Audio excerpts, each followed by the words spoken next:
ಈ ರಾಜಮನೆತನದವರು ಜನರ ಮಧ್ಯೆ ಕೆಲಸ ಮಾಡುವಾಗ ಈಗ ತಮಗೆ ಆ ಥರದ ಭಾವನೆ ಇಲ್ಲದೇ ಇದ್ರು ಜನ ನಿಮ್ಮನ್ನು ಆ ಭಾವನೆಯಿಂದ ನೋಡ್ತಾರಲ್ಲ, ಇದನ್ನು ಹೇಗೆ ತೆಗಿತೀರಿ? ತಾವೇನು ವಿಸರ್ಜನೆ ಮಾಡಿಬಿಟ್ಟಿದ್ದೀರ? ಇಲ್ಲ, ಅದಿರ್ಬೋದು, ಆ ಥರ ಒಂದು ಸಂಬಂಧ ಇರ್ಬೋದು. ಹಿಂದಿನ ಕಾಲದಲ್ಲಿ ಅರಸರು ನಿಜವಾದ ಆಳ್ವಿಕೆ ಇರುವಾಗಲೂ ಕೂಡ ಜನರೊಂದಿಗೇ ಕೆಲಸ ಮಾಡಿದ್ರು. ಅದೇ ರೀತಿಯೇ ನಾವು ಮಾಡ್ತೀವಿ. ಆ ಪದವಿಗಳು ಇಲ್ಲದೇನೆ ಕೂಡ ಇವತ್ತಿನ ವ್ಯವಸ್ಥೆಗೆ ತಕ್ಕಂತೆ ನಾವು ಕೆಲಸ ಮಾಡ್ತೀವಿ. ಸರ್, ಈಗ ರಾಜಪ್ರಭುತ್ವಕ್ಕೂ ಪ್ರಜಾಪ್ರಭುತ್ವಕ್ಕೂ ತಾವು ಏನು ಡಿಫ್ರೆನ್ಸ್ ಅನ್ನು ನೋಡ್ತೀವಿ ಸರ್? ನಾನು ಹುಟ್ಟಿದ್ದೇ ಪ್ರಜಾಪ್ರಭುತ್ವದ ವ್ಯವಸ್ಥೆಯಲ್ಲಿ, ಬೆಳೆದಿರೋದೇ ಅದು ಆ ವ್ಯವಸ್ಥೆಯಲ್ಲಿ. ನಮ್ಮ ಎಲ್ಲ ಸಂಸ್ಥೆಗಳು ಅದಕ್ಕೆ ಬೆಂಬಲಗಾಗಿ ನಮಗೆ ಎಲ್ಲ ಅಂದರೆ ನಮ್ಮ ಪಾಲನೆ ಎಲ್ಲ ಆಗಿರೋದು ಆ ಪ್ರಜಾಪ್ರಭುತ್ವ ವ್ಯವಸ್ಥೆಗೆ ಬೆಂಬಲಕ್ಕಾಗಿ ಅಂತ. ಸೊ ಅದರಲ್ಲಿ ಏನು ನನಗೆ ನಿಜವಾಗ್ಲೂ ರಾಜಪ್ರಭುತ್ವ ಹೇಗಿತ್ತು ಅಂತಲೇ ನಿಜವಾದ ಅನುಭವ ಇಲ್ಲ. ಅಂದಿನ ಕಾಲದ ಕಥೆಗಳನ್ನು ನಾವು ಕೇಳ್ತೀವಿ. ಮೈಸೂರು ಭಾಗದಲ್ಲಿ ಒಂದು ಒಳ್ಳೆಯ ಕೆಲಸ ಆಯಿತು, ಒಳ್ಳೆಯ ಅಭಿವೃದ್ಧಿ ಮಾಡಿದ್ರು, ಜನ ಸಮೃದ್ಧವಾಗಿದ್ದರು ಅಂತ ನಮಗೆಲ್ಲರಿಗೂ ಗೊತ್ತಿರುವಂಥದ್ದು ವಿಷಯ. ಆ ಒಂದು ಒಳ್ಳೆಯ ನಾಯಕತ್ವದ ಪಾತ್ರವನ್ನು ನಾವು ವಹಿಸಬೇಕಾಗಿದೆ. ಸರ್, ಎಲ್ಲ ರಾಜರು ಜನಪರವಾಗಿರಬೇಕು ಅಂತ ಹೇಳುವಂಥದ್ದು ಏನು ಕಾನೂನಿಲ್ಲ. ಅನೇಕ ಜನ ರಾಜರು ಪ್ರಜಾಪೀಡಕರಾಗಿಯೂ ಸಹ ಈ ಉಂಟು, ರಾಜಕೀಯದಲ್ಲೂ ಇದೆ, ರಾಜಪ್ರಭುತ್ವದಲ್ಲೂ ಹಾಗೆ ನಡೀತಿದೆ. ಮೈಸೂರು ಅರಸರುಗಳು ಮಾತ್ರ ಯಾಕೆ ಯಾವಾಗಲೂ ಪ್ರಜಾ ಸೇವಕರಾಗಿಯೇ ಉಳ್ಕೊಂಡ್ರು? ಏನು ಕಾರಣ ಇದಕ್ಕೆ? ಇಲ್ಲ, ನಾಯಕರು ಮುಖ್ಯ ಇದರಲ್ಲಿ.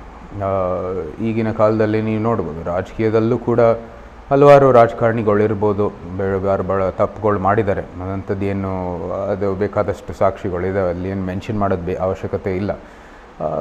ಅಂದಿನ ಕಾಲದಲ್ಲಿ ಯಾವ ವ್ಯವಸ್ಥೆಯಲ್ಲಿ ರಾಜಪ್ರಭುತ್ವದ ವ್ಯವಸ್ಥೆಯಲ್ಲೂ ಕೂಡ ಬೇಕಾದಷ್ಟು ರಾಜುಗಳಿದ್ದಾರೆ, ಅದಕ್ಕೂ ಕೂಡ ಸಾಕ್ಷಿ ಇದೆ, ಪ್ರೂಫ್ಗಳಿದ್ದಾವೆ. ಅಂದರೆ ಮೈಸೂರು ಕಡೆಯಲ್ಲಿ ನಮ್ಮ ಮೈಸೂರು ಅರಸರು ಒಂದು ಒಳ್ಳೆ ಕೆಲಸ ಮಾಡಿದ್ದಾರೆ, ಜನರ ಒಂದು ಹಿತರಕ್ಷಣೆಗೋಸ್ಕರ ಕೆಲಸ ಮಾಡಿದ್ದಾರೆ ಅಂತ ಎಲ್ಲರಿಗೂ ಗೊತ್ತಿರೋ ವಿಷಯ. ಸೊ ಮುಖ್ಯವಾದದ್ದು ವ್ಯವಸ್ಥೆ ಅಲ್ಲ, ನಾಯಕರು ತಮ್ಮ ಪದವಿಯನ್ನು ಹೇಗೆ ಉಪಯೋಗಿಸ್ಕೋತಾರೆ, ಜನರ ಸೇವೆ ಹೇಗೆ ಮಾಡ್ತಾರೆ, ಅದು ಮುಖ್ಯ. ಸರ್, ಮೈಸೂರಿನ ಎಲ್ಲ ರಾಜರು ಭಾಳ ವಿಷನರಿ ಆಗಿದ್ದರು. ಈಗ ತಾವು ಉತ್ತರ ಕರ್ನಾಟಕ ಮತ್ತು ದಕ್ಷಿಣ ಕರ್ನಾಟಕ ಅಂತ ತೆಗೆದುಕೊಂಡ್ರೆ, ಮೈಸೂರು ಅರಸರು ಆಳಿದಂಥ ದಕ್ಷಿಣ ಕರ್ನಾಟಕ ಬಹಳ ಸಮೃದ್ಧಭರಿತವಾಗಿದೆ. ಆದರೆ ಉತ್ತರ ಕರ್ನಾಟಕ ಮಾತ್ರ ಅದು ಹಾಗೆ ಇವತ್ತಿಗೂ ಅದು ಹಿಂದುಳಿದಿದೆ ಅಂತ ಹೇಳುವಂಥ ಆರೋಪಗಳು ಕೇಳಿಬಂದು. ಯಾಕೆ ಸರ್ ಉತ್ತರ ಕರ್ನಾಟಕ ಒಂದು ಭಾಗ ಯಾಕೆ ಅದು ಹಿಂದುಳಿತು? ತಾವಾಳಿದಂಥ ದಕ್ಷಿಣ ಭಾರತ ಮಾತ್ರ ಅಂದರೆ ದಕ್ಷಿಣ ಕರ್ನಾಟಕ ಮಾತ್ರ ಯಾಕೆ ಅಭಿವೃದ್ಧಿ ಆಯಿತು? ಏನು ಡಿಫ್ರೆನ್ಸ್? ಇವತ್ತಿಗೂ ಆ ನೋವು ಇದೆಯಲ್ಲ ಕರ್ನಾಟಕ? ವ್ಯತ್ಯಾಸ ಇದೆ, ಅದರಲ್ಲಿ ಎರಡು ಮಾತಿಲ್ಲ. ಮತ್ತೊಮ್ಮೆ ಹಿಂದಿನ ಪ್ರಶ್ನೆ ಪ್ರತಿಧ್ವನಿ ಬರ್ಬೋದು ಉತ್ತರದಲ್ಲಿ, ಆದರೆ ನಾಯಕರ ಯೋಗ್ಯತೆ ಮುಖ್ಯ, ವ್ಯವಸ್ಥೆ ಅಲ್ಲ, ನಾಯಕರ ಯೋಗ್ಯತೆ ಮುಖ್ಯ. ಯಾವ ವ್ಯವಸ್ಥೆಯಲ್ಲಿ ಒಳ್ಳೆ ನಾಯಕರಾಗಿ ಒಳ್ಳೆ ಕೆಲಸ ಮಾಡ್ತಾರೋ ಅವ್ರ ರಾಜ್ಯ ಒಳ್ಳೆಯದಾಗುತ್ತೆ, ಅವ್ರ ರಾಜ್ಯ ಅಭಿವೃದ್ಧಿ ಆಗುತ್ತೆ, ಅವ್ರ ರಾಜ್ಯದಲ್ಲಿ ಜನರು ಒಂದು ಒಳ್ಳೆಯ ಸಮೃದ್ಧವಾಗಿ ಅವ್ರ ಜೀವನವನ್ನು ಮುಂದುವರಿತಾರೆ.